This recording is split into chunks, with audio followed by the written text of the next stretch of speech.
আসসালামু আলাইকুম। Technique easy এডুকেশনের পক্ষ থেকে নবম দশম শ্রেণীর শিক্ষার্থীদের জানাচ্ছি শুভেচ্ছা। আজকের পর্বে আমরা অনুশীলনীর যে নমুনা নৈর্ব্যক্তিকগুলো আছে ওগুলো নিয়ে তোমাদের সাথে আলোচনা করব। কি বলছে দেখো তো, প্রথম প্রশ্নটা, ডিএনএ কাটার জন্য বিশেষ এনজাইম কোনটা? এখন এইখানে দেখো চারটা এনজাইমের নাম দেওয়া আছে, আমরা প্রত্যেকটা কাজগুলো দেখি। লাইগেজ যে এনজাইমটা, এই এনজাইমটা আঠার মতো কাজ করে, কোনো কিছু জোড়া লাগাইতে সাহায্য করে। আঠার মতো কাজ করে, কোনো কিছু জোড়া লাগাইতে সাহায্য করে। এটা হচ্ছে আমাদের লাইগেজ এনজাইমের কাজ। এরপরে দেখো ল্যাকটেজ একটা এনজাইম আছে, এটা হচ্ছে তোমার দুগ্ধ জাতীয় খাদ্য পরিপাকের ক্ষেত্রে ব্যবহৃত হয়। আমাদের পরিপাকতন্ত্রে আমরা তো শুধুমাত্র শর্করা বা শুধু আমিষ খাই না, দুগ্ধ জাতীয় খাবারও খাই। সেই খাদ্যগুলো পরিপাকের ক্ষেত্রেই ল্যাকটেজ এনজাইমটা কাজ করতেছে। এরপরে দেখো লাইপেজ এনজাইম, দেখো এই দুটো কিন্তু আলাদা, একটা হচ্ছে লাইগেজ আর একটা হচ্ছে লাইপেজ। এই যে লাইপেজ এনজাইমটা, এটা নিঃসৃত হয় অগ্নাশয় থেকে। অগ্নাশয় তিন ধরনের এনজাইম নিঃসৃত করে, সে হরমোনও কিন্তু নিঃসরণ করে, যার জন্য অগ্নাশয়কে মিশ্র গ্রন্থি বলা হয়। তাহলে এই যে এনজাইম নিঃসরণ করতেছে, একটা হচ্ছে আমাদের ট্রিপসিন, লাইপেজ আর অ্যামাইলেজ, এই তিনটা এনজাইম নিঃসৃত করতেছে। যেখানে এই যে লাইপেজটা, এটা আমাদের স্নেহজাতীয় খাদ্য ভাঙতে সাহায্য করে বা স্নেহ পরিপাকে সাহায্য করে, এটা আমরা বলতে পারি। এরপরে আসো রেস্ট্রিকশন এনজাইম, এটা হচ্ছে আমাদের জৈবিক কাঁচি, আমরা এটাকে বলতে পারি জৈবিক কাঁচি। তাহলে কাঁচি কি করতেছে, বা বায়োলজিক্যাল নাইফ বলা হয়। এটা দিয়ে আমরা কোনো ক্ষুদ্র জিনিস, কোষের ভিতরে যে জিনিসপাতিগুলো, কোষ নিজেই তো এত ক্ষুদ্র, ওর ভিতরে ক্ষুদ্র যে অঙ্গাণুগুলো আছে ওগুলা কাটতে আমরা এই রেস্ট্রিকশন এনজাইমটা ব্যবহার করি, মেইনলি ডিএনএ কাটার ক্ষেত্রে। ডিএনএ ছোট্ট একটা অংশ, আমরা জানি ডিএনএ ভিতর কি থাকে, জিন অবস্থান করে, জিনের ভিতর বৈশিষ্ট্য। তুমি যেই নির্দিষ্ট বৈশিষ্ট্যটা নিতে চাও ওইটা কেটে আলাদা করে আমাদের আনা লাগবে তোমার মানে কাজকর্ম করার জন্য। ওই অংশটুকু যে কাটা লাগবে, ওই কাটার কাজটা এই রেস্ট্রিকশন এনজাইম করতেছে, এই জন্য এটাকে আমরা বায়োলজিক্যাল নাইফ বলে থাকি। এখন ডিএনএ কাটার জন্য, তাহলে কাটার জন্য আমরা এই রেস্ট্রিকশন এনজাইম ব্যবহার করি। এরপরে কি বলছে দেখো, জীব প্রযুক্তির প্রয়োগের মাধ্যমে, এই যে বায়োলজি আর টেকনোলজি, এই দুইটা প্রযুক্তি একসাথে কাজ করার মাধ্যমে আমরা কিন্তু অনেক অনেক সাফল্যের মানে বহিঃপ্রকাশ দেখতে পাচ্ছি অলরেডি। যেখানে আমাদের টিস্যু কালচার আছে, জিন ট্রান্সফার আছে, এই প্রক্রিয়াগুলো কিন্তু অলরেডি পৃথিবীতে অনেক অনেক সাফল্য অর্জন করছে। যার ভিতরে কাজগুলো চলো আমরা দেখি।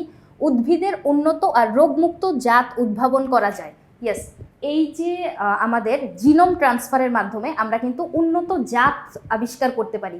ধরো তোমার কাছে একটা মানে উদ্ভিদ আছে, যে উদ্ভিদটা খরা প্রবণ অঞ্চলেও ওর কোনো অসুবিধা হয় না, অথবা ধরো লবণাক্ত মাটি, ওই লবণাক্ত মাটিতেও ওই উদ্ভিদের কোনো অসুবিধা হচ্ছে না।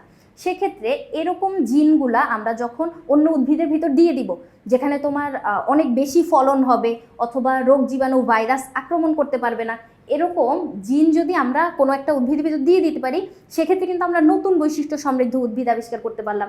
দেখো পেঁপের গায়ে আমরা অনেক সময় এরকম রিং রিং স্পট হইতে দেখি, এই যে পাপায়া রিং স্পট ভাইরাসের কারণে এই স্পটগুলো হচ্ছে। অথবা পাটের ক্ষেত্রে আমরা লাল লাল দাগ পড়তে দেখি, সেক্ষেত্রে এটা কি টোবাকো মোজাইক ভাইরাসের কারণে হচ্ছে।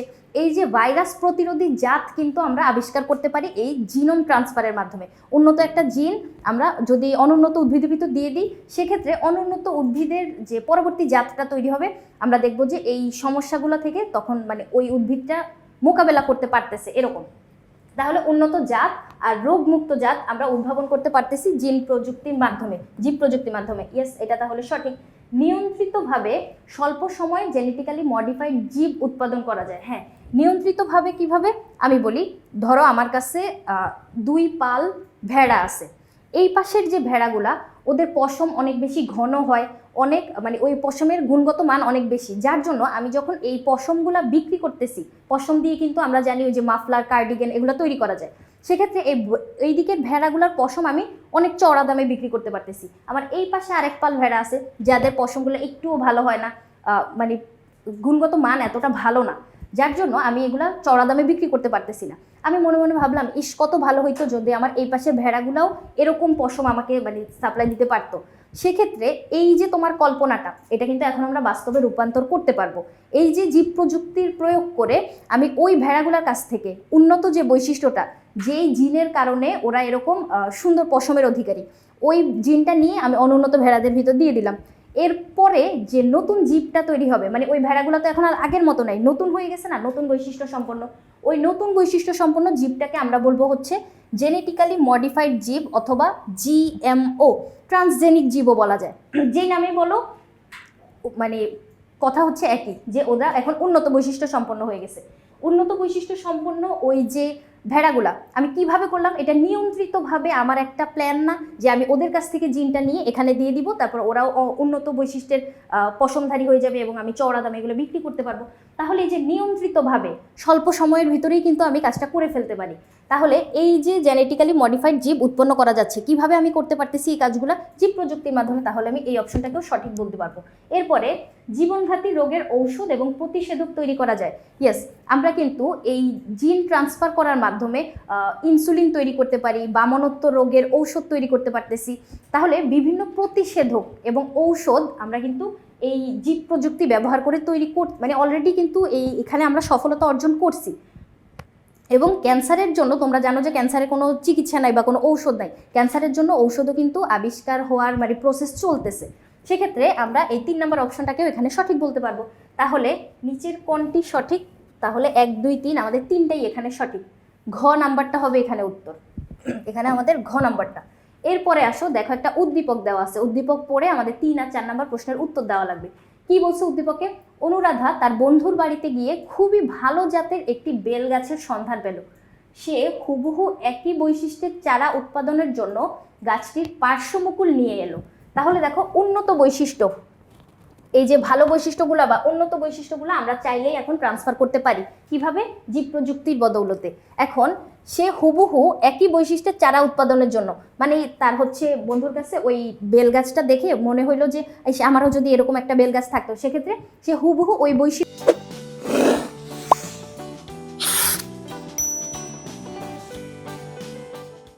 বৈশিষ্ট্যগুলোই চাচ্ছে। তখন এই যে পার্শ্বমুকুল, মুকুল বলতে আমরা ছোট্ট অংশ বুঝতেছি, তুমি পার্শ্বমুকুল আনতে পারো, ভ্রূণ মুকুল আনতে পারো, ভ্রূণমূল, যে কোনো একটা অংশ, পরাগরেণু, ছোট্ট একটা অংশ তোমাকে নিতে হবে, কিন্তু ইনশিওর করতে হবে যে ওই অংশটা যাতে রোগমুক্ত হয় এবং ওই অংশটা যাতে বিভাজনক্ষম হয়। ধরো এই যে গাছের একটা নর্মাল পাতা, তার পাশে আরেকটা পাতা আছে, উপর দিয়ে একটা ছোট্ট কুঁড়ি পাতা আছে। এখন তুমি শিওর যে এই ছোট্ট পাতাটা বিভাজিত হবে, বিভাজিত হয়ে এই যে নর্মাল মানে একটা গাছের পাতা যতটুকু আকার হয় ওইরকম আকারে যাবে, তাহলে তুমি বুঝতে পারতেছো এই পাতাটা বিভাজিত হবে, ওর ভিতরে ভাজক টিস্যু আছে। এরকম ইনশিওর করে একটা অংশ নিয়ে আসবা। সেক্ষেত্রে এই পার্শ্বমুকুল নিল উদ্দীপকের অনুরাধা, নিয়ে এলো এবং তার বিশ্ববিদ্যালয়ে জীববিজ্ঞান বিভাগের ল্যাবরেটরিতে এর চারা উৎপাদন করলো। এই যে আমরা ছোট্ট একটা বিভাজনক্ষম অংশ নিয়ে, এটাকে আমরা বলবো এক্সপ্ল্যান্ট, যে অংশটুকু আমরা আলাদা করে নিলাম, এক্সপ্ল্যান্ট থেকে তুমি নতুন একটা উদ্ভিদ তৈরি করে ফেলতে পারতেছো। তার মানে কিরকম হইলো, ছোট্ট একটা কোষ বা ছোট্ট একটা টিস্যু থেকে তুমি পূর্ণাঙ্গ একটা উদ্ভিদ তৈরি করতে পারতেছো তোমার ল্যাবরেটরিতে বসেই। সেক্ষেত্রে এই যে টিস্যু থেকে তুমি নতুন উদ্ভিদ তৈরি করতেছো, এই প্রক্রিয়াটাকে আমরা বলি হচ্ছে টিস্যু কালচার। তাহলে ল্যাবরেটরিতে অনুরাধা কোন প্রক্রিয়াটি গ্রহণ করলো? এই যে প্রক্রিয়াটার নাম আমি কি বললাম, প্রক্রিয়াটার নাম হচ্ছে টিস্যু কালচার। এখন জিন স্থানান্তরকরণ, এইটাও কিন্তু আমাদের জীব প্রযুক্তির একটা পদ্ধতি, কিন্তু এই যে গাছের একটা অংশ থেকে আরেকটা গাছ তৈরি করা, এটা কিন্তু জিন স্থানান্তর না। জিন স্থানান্তরের ক্ষেত্রে আমরা কি করব, একটা কাঙ্ক্ষিত ডিএনএ কেটে ওইটা নতুন একটা জীবের ভিতর বা অনুন্নত বৈশিষ্ট্য সম্পন্ন জীবের ভিতর দিয়ে দিব। তখন কি হবে, ওই নতুন যে ডিএনএটা ওকে আমি মানে প্রবেশ করাইলাম ওর দেহে, ওই বৈশিষ্ট্য সম্পন্ন হয়ে যাবে, অর্থাৎ ট্রান্সফার হয়ে যাবে, ট্রান্সজেনিক জীবে পরিণত হবে। তাহলে ওই প্রক্রিয়াটাকে আমরা বলবো হচ্ছে জিন স্থানান্তরকরণ প্রক্রিয়া। এরপরে দেখো হরমোনের প্রয়োগ, না এই প্রক্রিয়ায় আমরা হরমোনের প্রয়োগ করি, কিন্তু এই প্রক্রিয়াটার নাম হরমোনের প্রয়োগ না। এরপরে দেখো এনজাইমের ব্যবহার, অবশ্যই এই প্রক্রিয়াটাতে আমার হরমোন এনজাইম সব কিছুই লাগতেছে, কিন্তু এই প্রক্রিয়াটার নাম কিন্তু এনজাইমের ব্যবহার না, প্রক্রিয়াটার নাম হচ্ছে টিস্যু কালচার। এখন এই যে আমি বলতেছি হরমোনের ব্যবহার, এনজাইমের ব্যবহার, এটা যদি তোমরা বুঝতে না পারো, আমি এই জায়গাটা আরেকটু ক্লিয়ার করি। চলো আমরা নোটে যায় চিত্র দেখি। দেখো এই যে অনুরাধা যে বেল গাছটা মানে চাইছিল ওর বন্ধুর কাছে, যে উন্নত বৈশিষ্ট্যের বেল গাছটা আছে, ধরো এটা হচ্ছে সেই বেল গাছটা, কেমন? এবার এই বেল গাছ থেকে ও কি নিছিল, পার্শ্বমুকুল নিছে। এই যে পার্শ্বমুকুলকে এখন আমরা এক্সপ্ল্যান্ট বলবো। এই যে তুমি মাতৃ উদ্ভিদটা নির্বাচন করলা এবং ওই মাতৃ উদ্ভিদের একটা অংশ নিলা, ওইটাই হচ্ছে আমাদের এক্সপ্ল্যান্ট। তাহলে সে পার্শ্বমুকুল নিল, এই যে পার্শ্বমুকুলটা, এক্সপ্ল্যান্টটাকে আমি একটা কৌটোর ভিতর নিছি, তুমি দেখতেই পারতেছো। এই কৌটোগুলো আমার জীববিজ্ঞান যে মানে উদ্ভিদ বিজ্ঞান যে ল্যাবটা ছিল সে ওখানে কাজ করতেছিল, ওই ল্যাবের ভিতরেই মানে এই যন্ত্রপাতিগুলা। তাহলে এই যে কৌটার ভিতর নিছি তোমার মনে হচ্ছে, কিন্তু আসলে তো এটা জানো তেন কৌটা না। এখানে ভিতর আমি উদ্ভিদের বৃদ্ধির জন্য প্রয়োজনীয় ফাইটো হরমোন দিছি, সুক্রোজ দিছি, কিছু খনিজ উপাদান দিছি, তারপরে বৃদ্ধি উদ্দীপক হরমোনগুলা দিছি, এরপরে এগার এগার দিয়ে জমাট বাঁধাইছি। জমাট বাঁধানোর পরে আমি এই মিডিয়ামটা তৈরি করছি। তাহলে এই মিডিয়ামের ভিতর আমি এখন এটাকে স্থাপন করলাম। যেহেতু পুষ্টি উপাদান পাচ্ছে, পাওয়ার ফলে দেখো এই যে ছোট্ট অংশটা বিভাজিত হয়ে ক্যালাস তৈরি করলো। ক্যালাস মানে হচ্ছে টিস্যু মণ্ড, কিছু পরিমাণ টিস্যু একসাথে এখানে মানে দলা পাকায় আছে। এখন এই যে মণ্ডটা এখান থেকে আমি বেছে বেছে সুন্দর দেখে পরিপুষ্ট কয়টা কোষ আলাদা করে নিব। দেখো কনিক্যাল ফ্লাক্সের ভিতর নিলাম, এইখানে ভিতরেও আমার ওই যে জীবাণু মুক্তকরণ মিডিয়ামের ভিতর কিন্তু আমি দিয়ে নিছিলাম আগে। কি জন্য? কারণ জীবাণু যদি থাকে তাহলে কিন্তু আমাদের এই কাজটা সম্পূর্ণভাবে হবে না। যার জন্য আমি অটোক্লেভ যন্ত্রের ভিতর 20 মিনিট ধরে 121 ডিগ্রি টেম্পারেচার তাপে ওই জায়গাটা জীবাণুমুক্ত করছি। এরপরে আমি এগুলাকে স্থানান্তর করলাম। দেখো এই ছোট্ট কোষগুলা থেকে আমার একটা অনুচারা তৈরি হয়েছে, ছোট্ট একটা চারা। কিন্তু আল্লাহ, এই চারাটার তো কোনো শিকড় নাই, শিকড় না থাকলে তো মাটির নিচ থেকে পুষ্টি শুষে নিতে পারবে না। এখন আমার এখানে শিকড় বা মূল তৈরি করা লাগবে। এরপরে আমি ওকে আবার মূল উৎপাদক মিডিয়ামের ভিতর দিলাম। দেখো ছোট ছোট শিকড় তৈরি হয়েছে। এই শিকড়গুলা পরবর্তীতে ওই যে পুষ্টি উপাদানগুলো আমি ওকে দিচ্ছিলাম, ও যেহেতু পরিবেশে নাই, তার মানে সৃষ্টিকর্তা কর্তৃক একটা জীব বড় হওয়ার জন্য যে উপাদানগুলো সেগুলো ও পাচ্ছে না, আমাকে নিচ থেকে ওকে এগুলো দেওয়া লাগবে। কারণ ও বড় মানে উদ্ভিদটা বৃদ্ধিপ্রাপ্ত হওয়ার জন্য যা যা প্রয়োজন সব কিছু আমাকে দেওয়া লাগবে। এই জন্য কিন্তু এই প্রক্রিয়াটা কিছুটা ব্যয়বহুল, কিন্তু স্বল্প সময়ের ভিতর হয়ে যায়। সেক্ষেত্রে এই যে দেখো শিকড় তৈরি হইলো, আরও অনেকগুলো পাতা তৈরি হইলো। এখন আমার মনে হচ্ছে যে এই উদ্ভিদটাকে আমি যদি মাটিতে স্থাপন করি, সেক্ষেত্রে ও নিজে নিজে মাটির নিচে থেকে পুষ্টি উপাদানগুলো নিতে পারবে। তাহলে ওকে আমি মাঠ পর্যায়ে স্থাপন করে দিলাম। হুবহু মাতৃ উদ্ভিদ সম্পন্ন আরেকটা জীব পাইলাম। ওই যে আমার ফ্রেন্ডের বাসায় যে বেল গাছটা ছিল উন্নত বৈশিষ্ট্য সম্পন্ন, ওরকম একটা বেল গাছ আমি তৈরি করে ফেলছি। কিভাবে তৈরি করলাম? এই যে আমার উদ্ভিদ বিজ্ঞান ল্যাবের ভিতরে নিজে নিজে কিছু যন্ত্রপাতি, কিছু প্রয়োজনীয় উপাদান দিয়ে আমি একটা উদ্ভিদ তৈরি করে ফেললাম। একটা ছোট্ট টিস্যু থেকে একটা পূর্ণাঙ্গ উদ্ভিদ তৈরির এই প্রক্রিয়াটাই হচ্ছে টিস্যু কালচার প্রক্রিয়া। তাহলে এখানে এই কথাটাই বলছে যে ল্যাবরেটরিতে অনুরাধা কোন প্রক্রিয়াটি গ্রহণ করেছে? টিস্যু কালচার প্রক্রিয়া। এরপরে দেখো আমরা যে কাজগুলো করলাম ধাপে ধাপে করছি না? সবার আগে আমি মাতৃ উদ্ভিদ নির্বাচন করছি, এরপরে আবাদ মাধ্যম তৈরি করে ওই এক্সপ্ল্যান্টটা এখানে ভিতর স্থাপন করছি।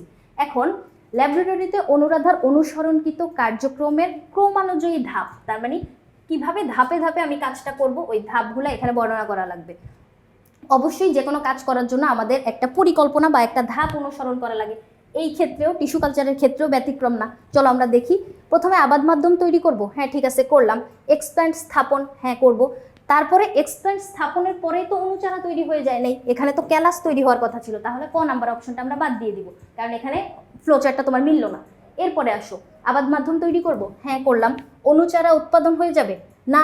ধাম করে তো আবাদ মাধ্যমের ভিতরে অনুচারা তৈরি হয়ে যেতে পারে না, এই অপশনটা এখানে বাদ।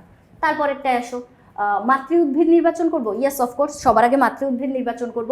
এরপরে আবাদ মাধ্যম তৈরি করব, হ্যাঁ ঠিক আছে। এক্সপ্ল্যান্টটাকে ওখানে স্থাপন করব। তোমরা আমার ওই চিত্রটা ইমাজিন করো, আমি কিভাবে কিভাবে কোনটার পরে কোন চিত্রটা আঁকছিলাম। এক্সপ্ল্যান্ট স্থাপন করছিলাম, এরপরে অনুচারা তৈরি হয়েছিল, হ্যাঁ ঠিক আছে। তারপরে প্রাকৃতিক পরিবেশে স্থানান্তর করা, ইয়েস এইটাকে আমি সঠিক বলতে পারতেছি। আচ্ছা তবুও আমি পরের অপশনটা একটু পড়ে দেখি, কারণ সবগুলো অপশন পড়া ছাড়া কিন্তু আমরা বৃত্ত ভরাট করব না। মাতৃ উদ্ভিদ নির্বাচন করব, হ্যাঁ অবশ্যই। আবাদ মাধ্যম তৈরি করব, ইয়েস। ক্যালাস তৈরি হবে, হ্যাঁ ক্যালাস তৈরি হবে, কিন্তু এক্সপ্ল্যান্ট স্থাপনটা যেন ক্যালাস তৈরির আগে, আমি যখন চিত্রটা আঁকছিলাম তাই না, এক্সপ্ল্যান্ট আগে স্থাপন করছিলাম, ঠিক আছে। এক্সপ্ল্যান্ট স্থাপন এখানে ক্যালাস তৈরির পরে দিছে, যেটা কখনোই সম্ভব না। তাহলে আমরা গ নাম্বারটা এখানে উত্তর বলতে পারতেছি।